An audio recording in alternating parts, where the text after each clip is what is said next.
dépressurisé, de faire, et ce sera contrôlé visuellement. Si j'étais puis ça engendre un mouvement de rotation. Alors le saut consiste d'abord à monter dans une nacelle pressurisée à 40 000 mètres d'altitude. Ensuite il y a toutes les opérations de dessassage.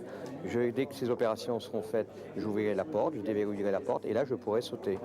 30 secondes après avoir quitté la nacelle, je serai à Mach 1 et 51 secondes après, je serai à Mach 1,3, Mach 1,5. Voilà.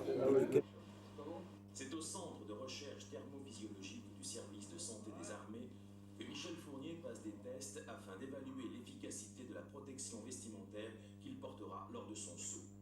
Sous la surveillance du médecin général Vittel et du médecin colonel Savouré, Michel Fournier va subir un passage avec son équipement complet dans une chambre climatique qui est mise à une température de moins 30 degrés avec un vent de 45 à 47 mètres par seconde, ce qui correspond à une température de moins 150 degrés. Ce sont des conditions très proches de ce que Michel subira.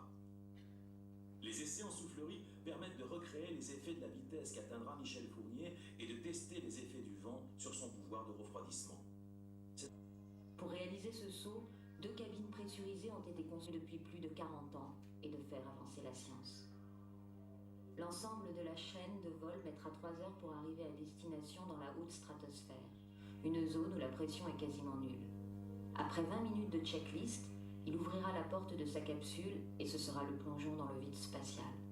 Alors ces records du monde, c'est le record de vol en ballon, vol de saut de Kittinger qui est à 31 330 mètres, record de vitesse et record de temps de chute. Vitesse, c'est la première fois qu'un organisme humain va franchir le mur du saut.